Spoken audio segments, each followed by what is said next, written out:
I always thought I had a good life. A modest one, but good. My name's Ethan. I'm an accountant at a mid-sized firm. Nothing special, but it covers the bills. My wife, Lisa, was the perfect complement to my simple life. She had this magnetic charm, a presence that drew people in. I noticed it from the start. She was the kind of woman everyone liked instantly, and I couldn't blame them. Our marriage wasn't perfect, but it worked. We had routines, inside jokes, and that quiet understanding that comes with years of being together. It wasn't glamorous, but it was ours. Still, we fought about money. I made enough to get by, but not much more. Every month, I worked to stretch our budget, explaining why we had to cut back, why we couldn't splurge. Lisa didn't get it. "I can't live like this anymore, Ethan," she'd say. "I need more. You're stuck in your little world. I can't live in this tiny apartment forever." At first, I took it in stride.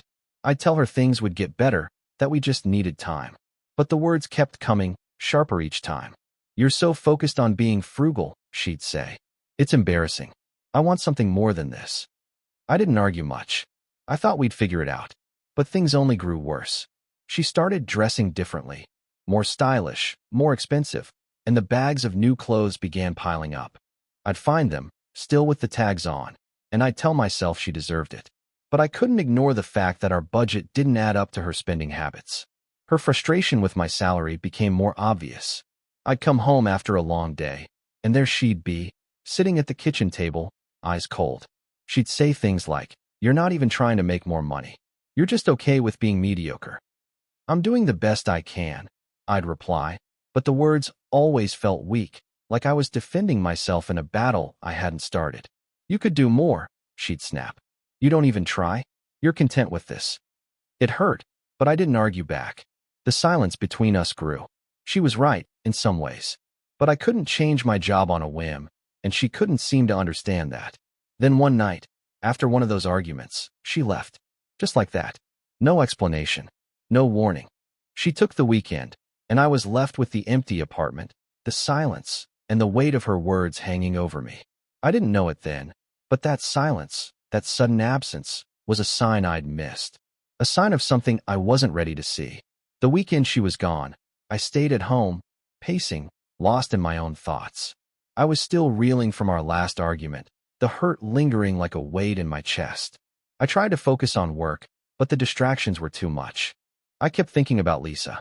What had happened to us? When she returned, she was different. More distant, less engaged. She had an air about her, a coolness, like she was shutting me out without saying a word. At first, I didn't want to admit it. Maybe she was just tired.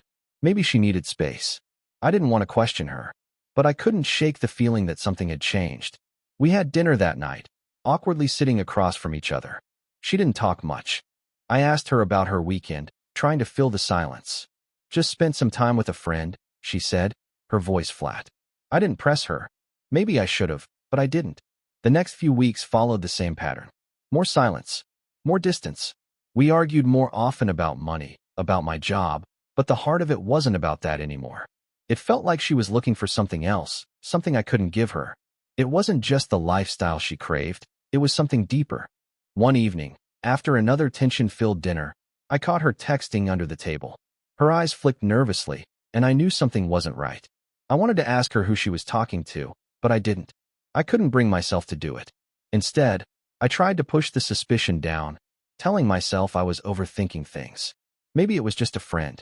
But deep down, I knew that wasn't the case. That night, after she fell asleep, I got out of bed and walked into the living room. Her phone was charging on the kitchen counter. I shouldn't have checked it. I knew that. But I did anyway. The screen lit up with a message from someone named John. It was short, but it sent a chill down my spine. "Can't wait to see you again soon." I quickly put the phone down, my hands shaking. My mind raced. I didn't know a John. She'd never mentioned him. But there it was, clear as day. I couldn't ignore it anymore. Something was going on. Something I wasn't a part of. The next morning, I tried to act normal. She didn't seem to notice the tension between us. Or maybe she was just pretending like I was. I kept thinking about that message and all the other signs that had been building for weeks. The way she'd dress up suddenly, the longer hours she was spending out of the house, the late-night phone calls, the coldness. It wasn't until a few days later, when I was at work, that I finally saw something I couldn't ignore. I walked into the break room, and there was Lisa. She was on the phone, and I could hear her voice through the door, clear as day. She wasn't speaking to a friend. She was speaking to someone else. Someone who wasn't me. "I miss you," she said, her voice soft and low. "I can't wait to see you again this weekend. It's been too long." My stomach dropped. I didn't need to hear more. I knew what was happening. I didn't want to believe it, but I couldn't deny the truth anymore. Lisa was seeing someone else, and I wasn't the one she was missing. I walked out of the break room, trying to stay composed. My head was spinning. How long had this been going on? How had I not seen it? I wanted to confront her, but I didn't know what to say. What could I say? The thought of her with someone else made my chest ache. I wasn't even angry, just numb. When I got home that night, Lisa was already in bed, her back turned to me. I stood there for a moment, looking at her, wondering how long I'd been living a lie. I didn't know who she was anymore. And I didn't know who I was either, not in this world where nothing felt real. For the next few days, I was on edge, trying to act like everything was fine. But I knew something was wrong. Lisa was distant, more so than usual. When she came home, she was quieter, avoiding my gaze. I tried not to press her, but the silence between us became unbearable. One evening, I finally broke. "Where were you?" I asked, my voice quieter than I intended. She froze, not looking at me. "Out with friends," she said, her tone flat.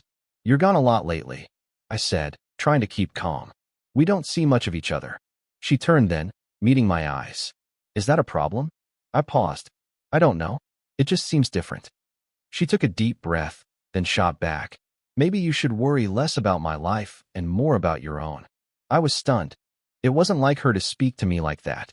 "I'm just saying, you've been gone a lot. And I'm allowed to have a life outside of you, Ethan," she said, cutting me off. "Maybe you should stop pretending things are perfect when they're not." That hit harder than I expected. The words stung, but I didn't know how to respond. She was right. Things weren't perfect. They hadn't been for a while. Over the next few days, we hardly spoke. She'd come home late, avoiding me when she could. I wanted to confront her, to ask if she was seeing someone else, but I couldn't bring myself to do it. Part of me wanted to keep living in denial, to pretend that everything would be okay. But then, one night, I caught her again. She was on the phone, whispering, smiling. "I miss you," she said. "Can't wait to see you again." I didn't need to hear more. I felt like my stomach had dropped into my feet. She was having an affair. I didn't know with who, but I knew it wasn't just a friend. I walked out. I needed to clear my head. The truth had settled in my chest, cold and suffocating. I didn't know where I was going, but I drove for hours, not wanting to face her, not ready to deal with the mess she'd created. When I returned, the house was empty. There was a note on the counter. "I'm staying with a friend for a few days. Don't wait up." I stared at it, hands trembling.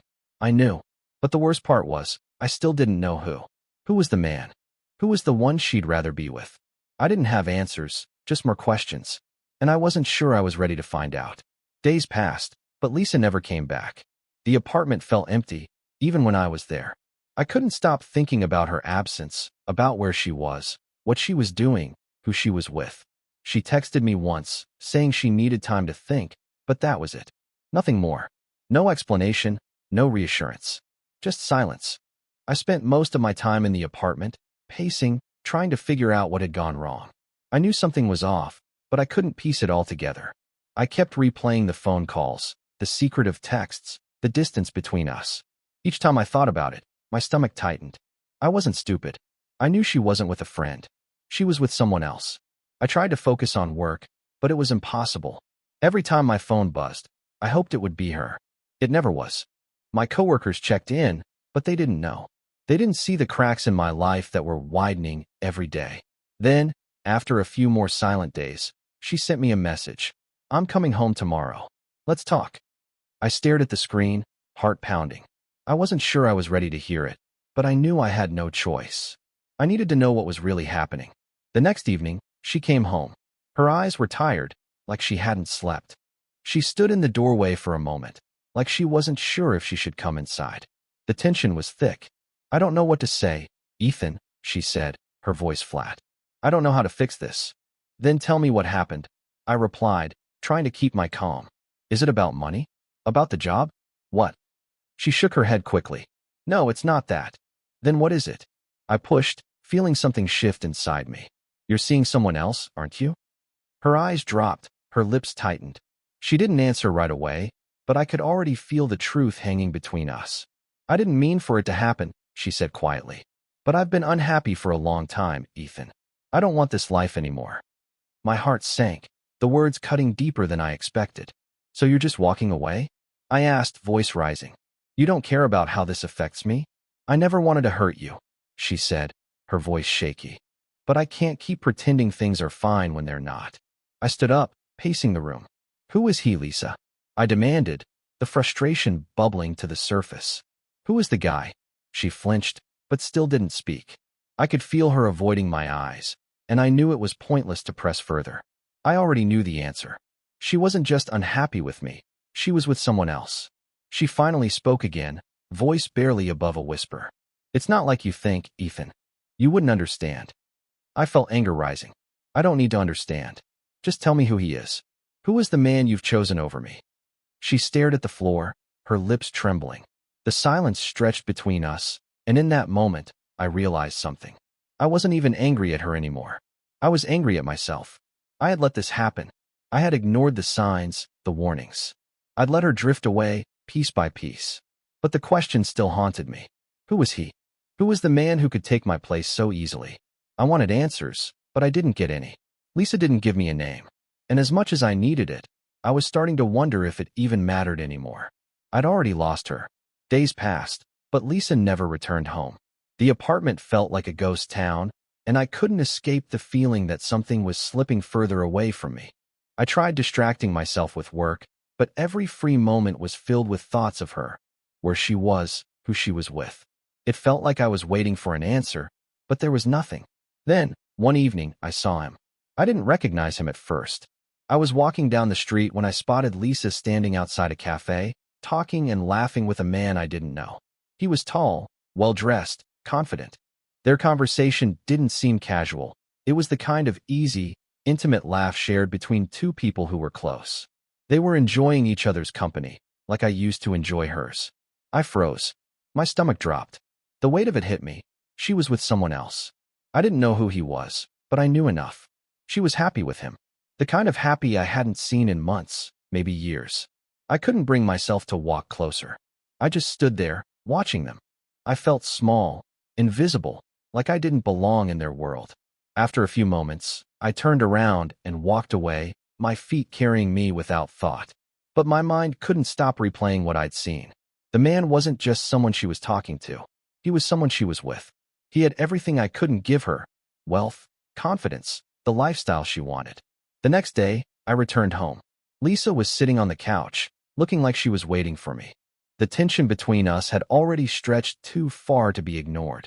You saw him, didn't you? She asked before I could say anything. Her voice was calm, almost resigned. I didn't answer right away. Part of me wanted to shout, to accuse her, but the words got stuck in my throat. It was pointless. I already knew the truth. She continued, not giving me the chance to respond. I didn't mean for you to find out like that.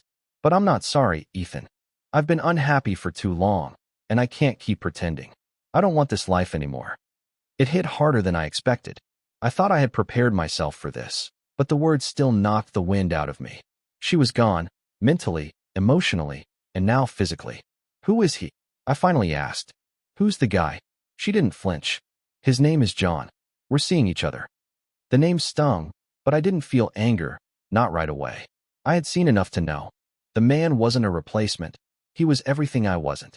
He had the life she wanted, luxury, freedom. He didn't have to fight for every paycheck, every decision. He fit her world in a way I never could. I stood there, silent for a moment, absorbing it all. Is that what you wanted? I asked, my voice barely steady. The money? The life? She met my eyes without hesitation. Yes, she said, quiet but firm. I wanted more than this. I need more than you can give. I didn't know what to say after that. What could I say? She had already made her choice. John was the man she had chosen. The man who could give her everything I couldn't. I felt a pang in my chest, but even as the anger swirled, I knew one thing for certain. I had lost her. She had moved on, and there was nothing left for me in this relationship. I didn't need to know the details of their relationship. I had already lost. I turned and walked out of the room, the weight of her words following me. I had loved her. I had tried. But it wasn't enough. The days after our conversation blurred together. I kept waking up, hoping that maybe it was all a nightmare, that Lisa would walk back through the door and tell me everything would be okay. But she didn't. She was gone, and I was left with an empty apartment, an even emptier heart. I tried to keep myself busy. Work was a distraction, but not enough to drown out the thoughts that plagued me.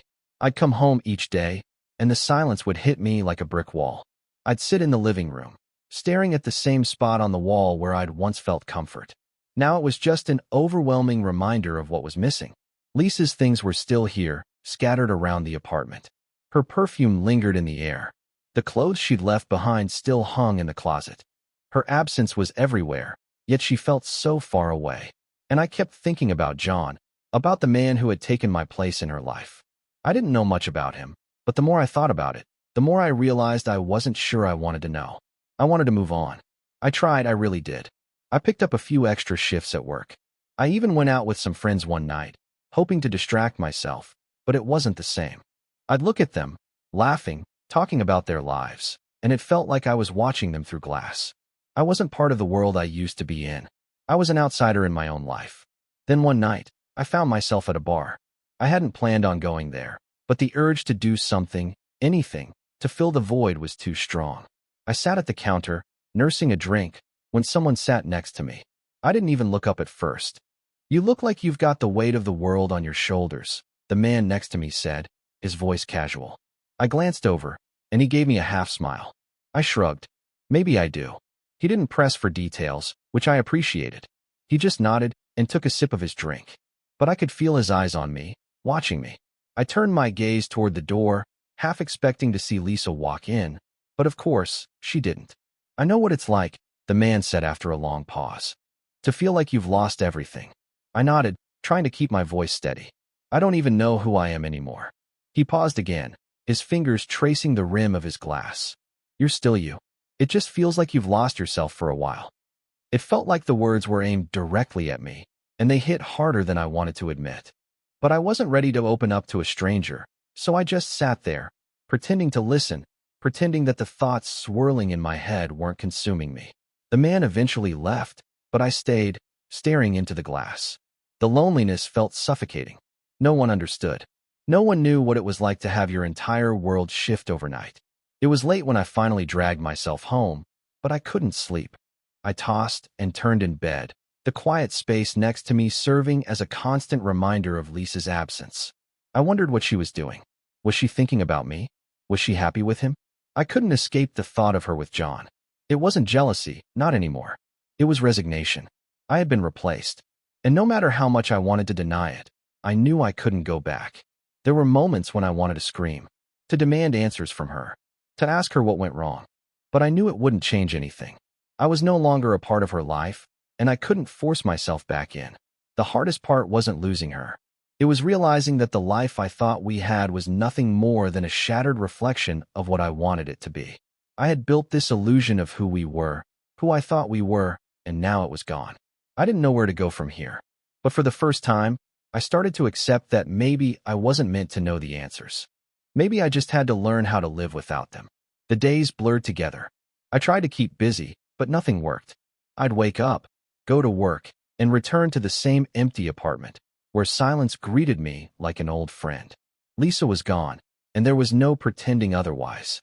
I couldn't stop thinking about the man she was with. John. I barely knew him, but it didn't matter. What stung was that he had everything I didn't. He was the person she wanted. I wasn't.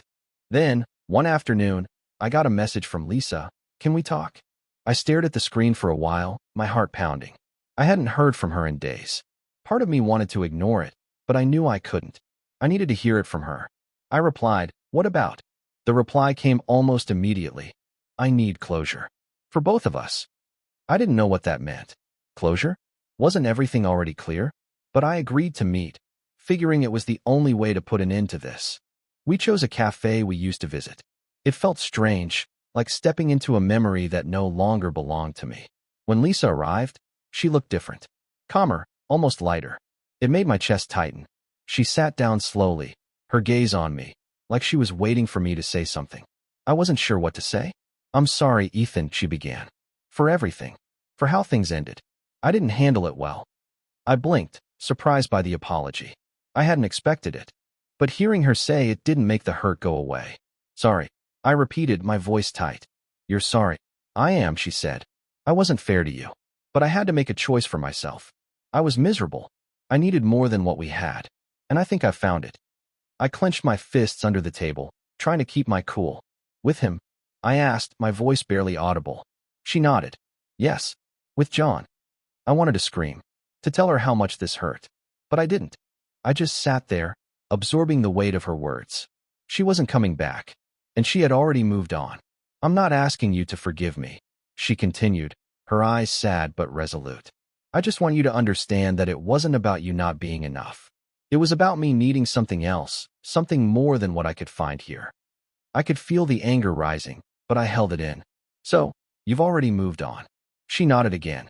I'm not coming back, Ethan. I'm done. This is over. The finality in her voice hit me harder than I expected. The words were simple, but they cut deep. It wasn't just that she was with someone else. It was the fact that she had given up on us. On me. I stood up, my legs shaky.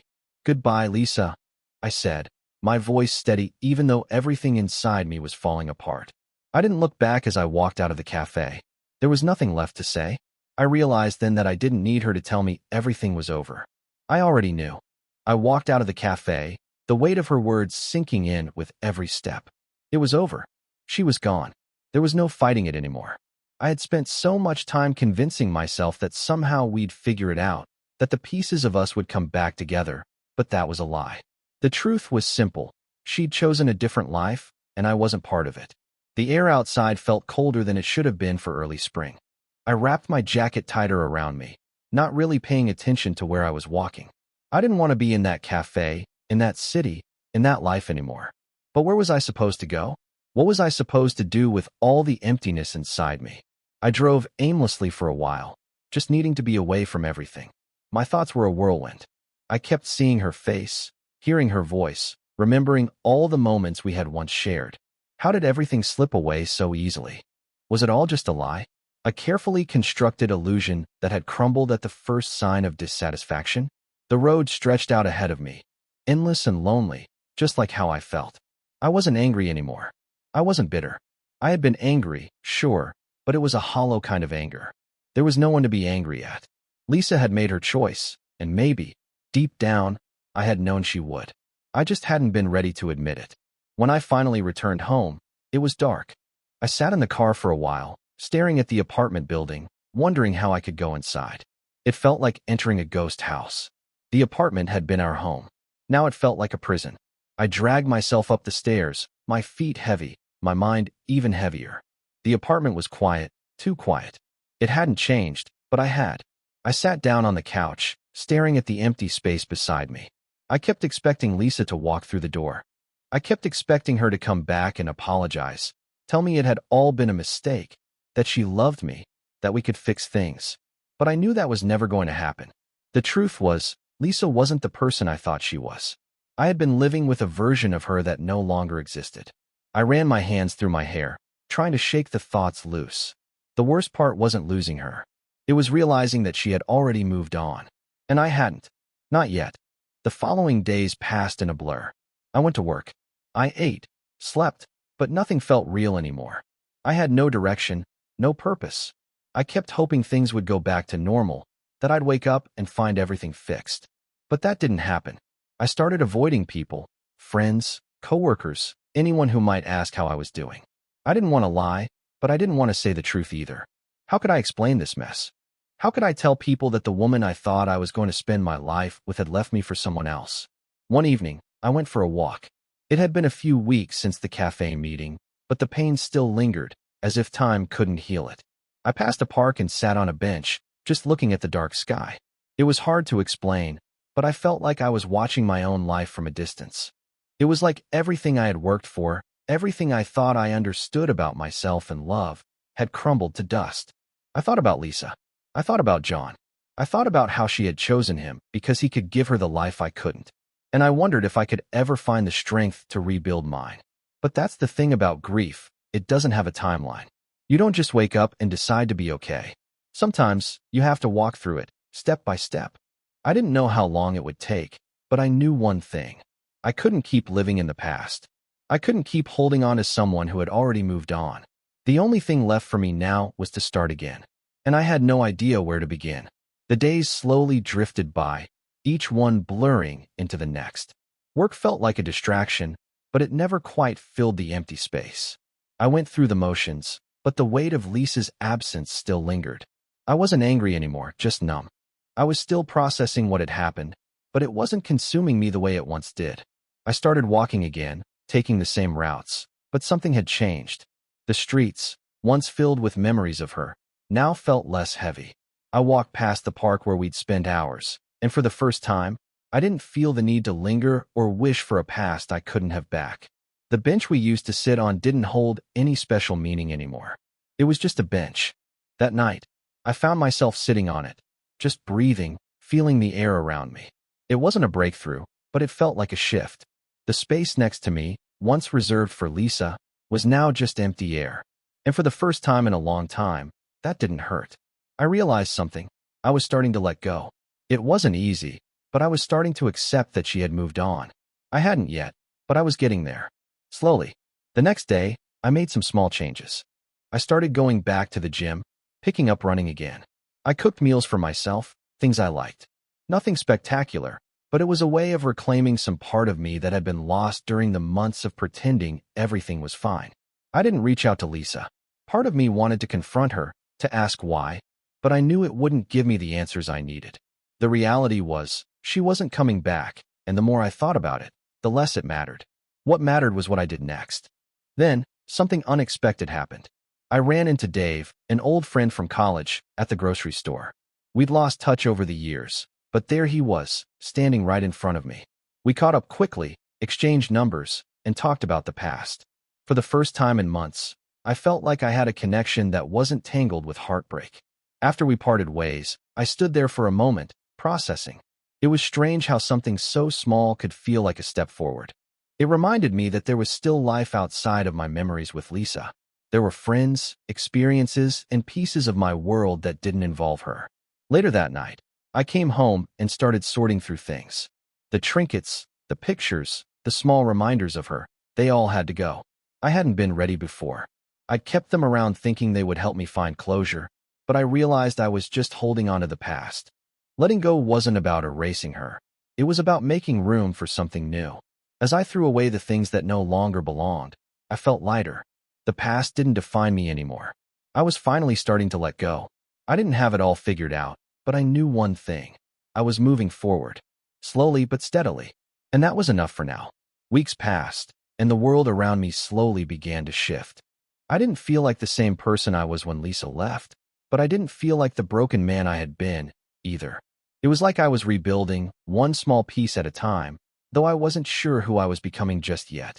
I was finally finding a new rhythm, not defined by the woman I had loved, but by what I was willing to build for myself. Work was better. I had started to focus more, tackle projects with a clarity I hadn't had before. I wasn't perfect.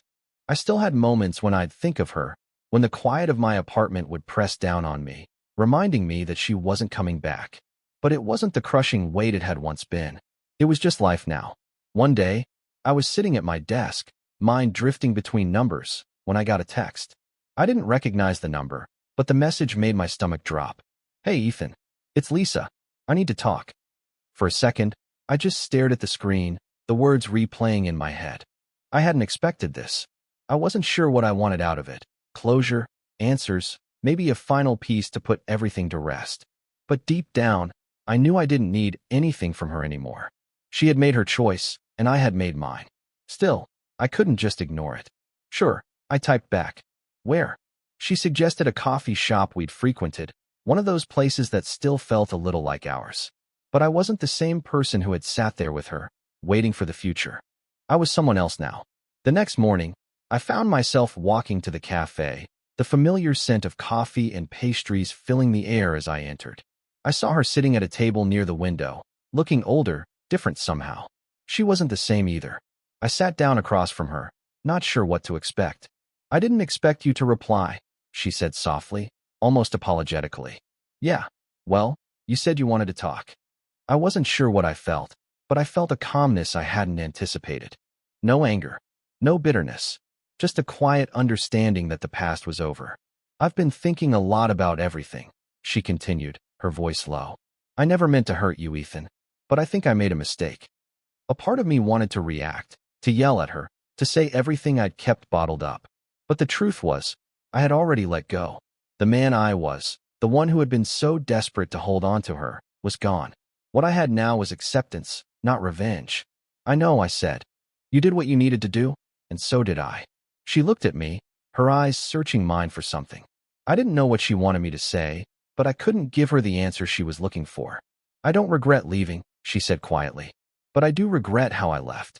I never gave you a chance to understand. I'm sorry for that. I nodded. It's okay. It really is. She sighed, looking out the window for a moment before meeting my eyes again. I just wanted to say goodbye properly. I didn't want to leave things like this.